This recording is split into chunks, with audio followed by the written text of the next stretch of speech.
Welcome back to the new video. I hope आप सभी traders ठीक होंगे। लेकिन जैसा कि अभी आपने थंबनेल में देखा कि 25K का फंडेड चैलेंज में कैसे हार गया, कैसे लूज कर गया, इसके पीछे की क्या सच्चाई है। आपने क्या देखा था, 25K को मैंने 27K तक कर दिया था। ओके, तो क्या मतलब मुझसे क्या ऐसी गलती हो गई। अभी ये वीडियो ना, आई होप देखो समझो, आप कई सारी वीडियो देखते होगे। ओके, मैं अपने चैनल की बात कर रहा हूँ। ओके, मेरी बात कर रहा हूँ। मे भी आप वहां पर स्किप कर देते होगे, ठीक है, लेकिन मैं चाहता हूँ ये वीडियो स्किप मत करना, क्योंकि आप इस वीडियो से काफी कुछ सीखोगे। स्पेशली वो जो फंडेड चैलेंज लेना चाहते हैं या फिर ले चुके हैं, वो कैसे पास कर सकते हैं। हालांकि मैं नहीं कर पाया, लेकिन अभी भी कह रहा हूं मैं, एंड तक देखो। ओके, एंड तक देखो। 25 केसेस 27 तक लेकर गया। अब क्या रिजल्ट आया वो मैं आपको दिखाने वाला हूं। उसके पीछे हम समझेंगे कि हमने गलती क्या की। ओके, कहां पर क्या गलती की, सो दैट नेक्स्ट टाइम जब मैं फंडेड चैलेंज लू तो वहां पर मुझसे वो मिस्टेक ना हो। ओके, चलो, तो यहां पर हम अब चेकआउट करते हैं, अपने फंडेड चैलेंज के पास चलते हैं। तो जितने भी ट्रेडर उस सीरीज को अगर शुरू से देख रहे हैं ना, तो उनको पता है कि उस सीरीज का, उस फंडेड चैलेंज का जो अकाउंट नंबर है वो यही है। ओके, 759057। अभी फिर मैंने आपको क्यों बोला कि जो मेरा फंडेड अकाउंट है वो लॉस हो चुका है, लूज हो चुका है। मैंने क्यों बोला, इसीलिए क्योंकि 27K से अगर अकाउंट आपका 25 के आसपास आ चुका है, मतलब $2000 जा चुके हैं। ओके, $2000, अगर 500 और इसमें ऐड कर देता हूं जो कि $2500 होता है। अगर इतना अमाउंट मैं लूज करता हूं, इसका मतलब क्या है कि मेरा अकाउंट क्या हो चुका है, लूज हो चुका है। 25,000 का जो अकाउंट है, फंडेड चैलेंज है, वो मैं हार चुका हूं। ओके, अगर ये 25,000 से शुरू होता, $2000 का लॉस होना, तो ये अकाउंट में क्या कर जाता, हार जाता, लूज कर जाता। लेकिन ये 27K से शुरू हुआ, जो मेरे बैक टू बैक एसएल लगे। ओके, एक एक फेज आता है, लूजिंग फेज, उसकी वजह से यहाँ पर मैं एक ब्रेक इवन पे आया हूँ। हालांकि मैंने आपको वीडियो के स्टार्टिंग में बोला था कि मैं लूज कर चुका हूँ, एक्चुअल में लूज नहीं हुआ है, लेकिन अगर हम बारीकी से समझे तो कहीं ना कहीं लूज ही हो चुका है। ओके, चलो, अब यहाँ पे हम रीजन समझने की कोशिश करते हैं। अब आप यहाँ पर देखोगे ना, मुझे विन रेशियो क्या देखने को मिल रहा है, 43% का। और अभी भी ये आपको वीडियो क्यों देखना चाहिए, ये वीडियो आपको इसलिए देखना चाहिए क्योंकि देखो, मुझे भरोसा है, मैं 25K को 27 तक लेकर गया था। इवन मुझे अभी भी लगता है कि इस अकाउंट को मैं पास कर सकता हूं अगर मैं गलती ना करूं तो। Okay, even I will give my best. अभी समझो, मैं आपको कुछ और इंपॉर्टेंट बातें वीडियो के एंड में बताने वाला हूं ना। यहाँ पर अब आप चेकआउट करोगे ना, तो विन रेशियो क्या निकल कर आ रहा है, 43% का, ओनली 43% का। एंड जो ये साइज है, ओके, जो कि 0.62 देखने को मिल रही है, ये 8% तक जा चुका था। ओके, 8% तक जा चुका था ना। अभी हम नीचे स्क्रॉल डाउन करके देखते हैं। और हाँ, किसी को और ज्यादा मतलब कंफर्मेशन चाहिए तो प्रीवियस वाली वीडियो में जाकर देखो, पहली दूसरी वीडियो को, जो फंडेड चैलेंज की सीरीज थी, क्या वहां पर यही अकाउंट नंबर है। ओके, एक बार जाकर आप चेकआउट करिए ना। नीचे जैसे ही मैं स्क्रॉल डाउन कर रहा हूं ना, ये बात कब की है वो भी मैं आपको बताऊंगा। ओके, यहाँ पर आप देखोगे 2500, जो कि आपको 6% देखने को मिल रहा है, ये 80% है प्रीवियस वीडियो में। आप चेकआउट करिए। ओके, ये कैसे हुआ वो मैं आपको बताऊंगा नाउ। नीचे चलते हैं। अब नीचे देखो, मेरा प्रीवियस लास्ट ट्रेडिंग डेट क्या है। क्या देखने को मिल रहा है, 22 तारीख। आज कौन सी डेट है, 31 तारीख। मतलब लगभग 9-10 दिन बाद ये वीडियो क्यों, क्या जरूरत है।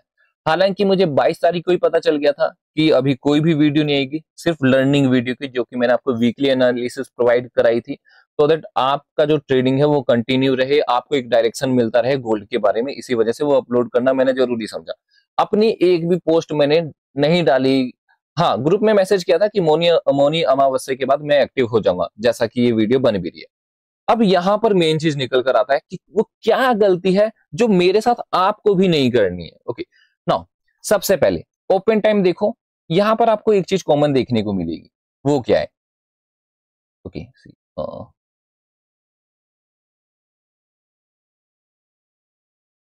ठीक है। नाउ यहां पर आप देखोगे ना, यहां पर आप देखोगे तो आपको एक डेट देखने को मिल रही है, 22 तारीख, एक, ओके, दो, तीन, चार, 22 तारीख, 5, 6। मतलब एक ही दिन में मैंने 6 ट्रेड कर लिया। इसे क्या कहते हैं हम, ओवर ट्रेडिंग। ओके, ये मिस्टेक है, जी हाँ, ये मिस्टेक है। 22 तारीख को मैंने कितने ट्रेड लिए, 6 ट्रेड लिए। ओके, 22 तारीख को मैंने कितने ट्रेड लिए? 6 ट्रेड लिए। अभी मैं आपको बताता हूँ, ठीक है, समझना। ठीक है, इसको रिमूव करते हैं।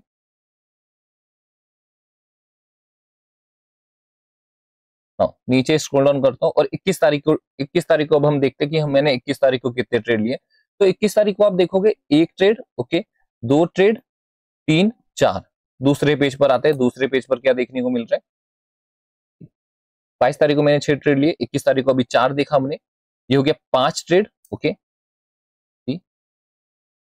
5वां ट्रेड यहाँ पे, यहाँ कहीं अपना बन रहा है, ओके, हाँ, 5 ट्रेड, ओके, 6, 7, 8, 9, मतलब 22 तारीख को मैंने 6 ट्रेड लिए और 21 तारीख को 9 ट्रेड लिए। और ये क्या है? ये ओवर ट्रेडिंग ही तो है। अभी हम और आगे देखते हैं, ओके, ठीक। अभी जैसे ही मैं नीचे आ रहा हूँ ना, स्क्रॉल डाउन कर रहा हूँ, तो यहाँ पर अब मुझे क्या देखने को मिल रहा है? 20 तारीख, ओके, 20 तारीख को देखो मैंने कितने ट्रेड लिए, क्यों लिए वो भी मैं आपको बताऊंगा। लिए तो, लेकिन क्यों लिया? ओके, 1, 2, 3, 4, 5।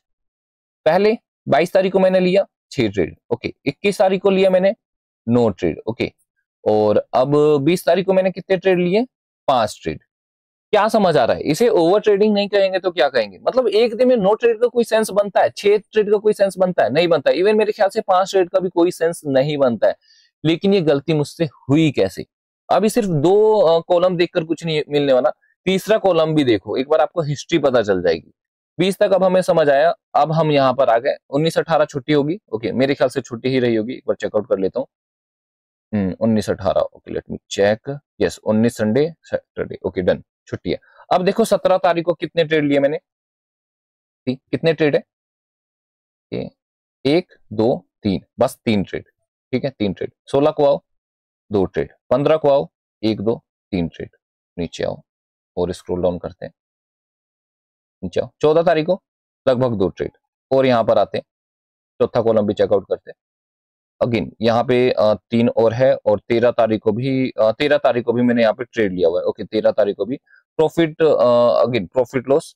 मतलब कहने का मतलब वही है, कहीं ना कहीं ये ओवर ट्रेडिंग की वजह से आपको लॉस देखने को मिल रही है। जो 3-3, 4-4, 5-5 ट्रेड है ना, ये ड्यू टू ओवर ट्रेड ही है। अब इसके पीछे का हमें रीजन समझना होगा कि ऐसा हुआ क्यों। सबसे पहला रीजन, ओके, मैं आपको रीजन यहीं पे समझा देता हूँ। जो सबसे पहला रीजन था ना, वो था रिवेंज ट्रेडिंग। जब मैंने, ओके, ये रिवेंज ट्रेडिंग मेरे अंदर आया कैसे वो मैं आपको बताता हूँ। इसके पीछे का इतिहास, या फिर ये मेरे अंदर मतलब उठा कैसे। जब मैंने 27 के अकाउंट को ले गया था, ओके, जब मेरा अकाउंट 27 के तक पहुंच गया था, तब मुझे सिर्फ $500 चाहिए था। और जब 27 के बाद मैंने पहला ट्रेड प्लेस किया था ना, उसी ट्रेड ने मुझे कम से कम $1500 दिया होता। कैसे, अब वो मैं आपको बताता हूँ। मार्केट ऊपर नीचे कर रहा है, ऊपर नीचे कर रहा है। 1 मिनट के टाइम फ्रेम की मैं आपको बात बता रहा हूँ, स्कैल्प की, ओके, स्कैल्पिंग जब मैंने लिया था, समझना, प्लीज समझना, ओके, स्कैल्पिंग जब मैंने लिया था, तो मैंने उस ट्रेड को मैंने कैसे मतलब ब्रेक इवन पे एग्जिट कर दिया, ओके, ब्रेक इवन पे, ये सोचकर कि अकाउंट जो है वो क्या ना हो जाए, मतलब नीचे ना चला जाए, ड्रॉ डाउन ना हो जाए। क्यों ब्रेक इवन पे एग्जिट किया? क्योंकि उसी लेवल पर, ओके, उसी जगह पर मैंने 3 बार ट्रेड कर लिया था, 2 से 3 बार ट्रेड कर लिया था कि ऊपर भी जाएगा मार्केट, नीचे गोल्ड नीचे भी आएगा एंड ऊपर भी जाएगा। हालांकि इन द एंड वो ऊपर ही गया, और ऊपर जाते समय ही मैंने ब्रेक इवन पर एग्जिट कर दिया। कहने का मतलब क्या है? जब हम कंफ्यूज है तो उस समय हमें ट्रेड नहीं करना, ट्रेड लेने के बाद एसएल या टारगेट प्ले करना है, ओके। और इसके क्या रीजन है, मतलब रिवेंज ट्रेडिंग के पीछे का क्या रीजन है? देखो, जो मैं ट्रेडर हूं ना, जो मेरा सेटअप है वो है 15 मिनट के टाइम फ्रेम का सेटअप, ओके, 15 मिनट के टाइम फ्रेम का सेटअप। और मैं शिफ्ट हो जा रहा था बार बार 1 मिनट के टाइम फ्रेम पर। इसी वजह से जो ओवर ट्रेडिंग हुई 1 मिनट के टाइम फ्रेम पर। मतलब जो मेन या फिर मेजर रीजन है ना, वो है स्कैल्पिंग। 15 मिनट के टाइम फ्रेम पर हमें कम ट्रेड देखने को मिलेंगे, लेकिन उसकी एक्यूरेसी हाई रहेगी। 1 मिनट के टाइम फ्रेम पर हमें बार बार ट्रेड देखने को मिलेगा, हर 10-15 मिनट में एक ट्रेड देखने को मिल जाएगा। इसी वजह से इस ट्रेड को, मतलब इस अकाउंट को मैंने कहीं ना कहीं लूज कर दिया। अगेन, अब मैं आपको यहाँ पर कुछ पॉइंट्स बता देता हूँ कि इस अकाउंट के को लूज करने के पीछे का रीजन क्या था। सबसे पहला reason, over trading, okay, over trading अपने को बिल्कुल भी नहीं करना है। दूसरा reason, follow always your setup, okay, setup, ये क्यों? अगर मैं, मेरा जो सेटअप है वो तो 15 मिनट पे, तो मैं बार बार स्कैल्प क्यों कर रहा हूँ? 1 मिनट के टाइम फ्रेम पर क्यों जा रहा हूँ? ओके, ठीक है, तो यहाँ पे मैं लिख देता हूँ, अगर आपका भी कोई कॉमन मिस्टेक होगा तो उसमें से आप नोट डाउन कर लीजिएगा। Okay, follow always your setup. Setup okay, setup. तीसरा यहाँ पर मैंने मिस्टेक किया था, स्कैल्प कर करके बार बार ट्रेड लेने की कोशिश कर रहा था, एंड जब कंफ्यूजन होता है तो हमें उस समय ट्रेड नहीं करना होता है। अब मैं इसको लिख सकता हूँ, मतलब बिलीव होना चाहिए, ऑलवेज बिलीव, या फिर बिलीव ऑन सिस्टम। ओके, इस तरह मैं कर सकता हूँ, या फिर बिलीव ऑन यू। ओके, क्योंकि मेरे सेटअप है तो मुझे अपने सेटअप पर विश्वास होना चाहिए। और इनमें भी अगर मैं किसी एक चीज को, या फिर कोई एक मेन रीजन रहा हो जिससे मुझे $2000 का लॉस हुआ हो, वो है over trading, revenge trading. Okay, over trading या फिर रिवेंज ट्रेडिंग मैं इसको बोल सकता हूँ, क्योंकि जिस ट्रेड ने मुझे 1500 का प्रॉफिट देना था उसने मुझे दिया नहीं, एंड उसके बाद मेरी साइकोलॉजी खराब हो गई। मुझे ये लगा सिर्फ मुझे एक ट्रेड चाहिए। ओके, उसके बाद मुझे क्या लगा, सिर्फ मुझे एक ट्रेड चाहिए, एक ट्रेड मिलते मेरा 2500 का जो फर्स्ट फेज है वो क्लियर हो जाएगा, एंड वो मुझे एक ट्रेड मिला नहीं, जिसकी वजह से मेरा अकाउंट ब्रेक इवन पर आ चुका है। ओके, कहाँ आ चुका है, ब्रेक इवन पे आ चुका है। आई होप आपको ये समझ आ रहा होगा। लेकिन अब क्या, ओके, अब आगे क्या होने वाला है। सबसे पहले, अभी भी मुझे अपने सेटअप पर भरोसा है। जिस तरह मैं $2000, कहीं ना कहीं 1.5-2 लाख रुपए बनता है, ओके, लेकर गया। अगेन मुझे लगता है अभी भी मैं ले जा सकता हूँ। चलो ठीक है, लगने की बात तो अलग है। अब इसका आप बेनिफिट कैसे उठा सकते हो, वीडियो एंड तक देखना। अब इसका बेनिफिट आप कैसे उठा सकते हो, अभी आपको हमारे टेलीग्राम ग्रुप में ज्वाइन हो जाना है। ओके, देखो, ज्वाइन होने का मतलब क्या सेंस बनता है। अगर इस अकाउंट को मैं पास करता हूं तो कहीं ना कहीं फिर से मैं $2500 बनाऊंगा। ओके, $2500 बनाऊंगा। अगर मैं बनाता हूं तो उसके साथ साथ आप मेरे ट्रेड्स को कॉपी करके ये बेनिफिट उठा सकते हो, एंड इसी के साथ साथ आप एक फंडेड चैलेंज पास कर सकते हो। ओके, तो ये आपको बेनिफिट देखने को मिल सकता है। जो भी मेरे ट्रेड बनते हैं सीएमटी सेम कॉपी माई ट्रेड्स, ओके, कर सकते हो। जो भी एसएलएन टारगेट होगा एग्जैक्ट आपको कॉपी करने के लिए दे दूंगा, तो ये आपको मेजर बेनिफिट्स देखने को मिल जाएगा। ठीक है ना। चलो, बस आज की इस वीडियो में इतनी। अगर जो भी आगे अपडेट देखने को मिलेगा वो मैं आपको back to back, time to time update करता रहूंगा। इवन आज फ्राइडे, अगले 2 दिन वीकेंड रहने वाला है, मार्केट ऑफ रहेगा, उसकी भी एनालिसिस जल्दी आपको दे दूंगा। और इसके अलावा आपके पास किसी भी प्रकार की कोई भी क्वेरी है, आप नीचे कमेंट में करिए। ओके, चलो ठीक है, थैंक यू सो मच।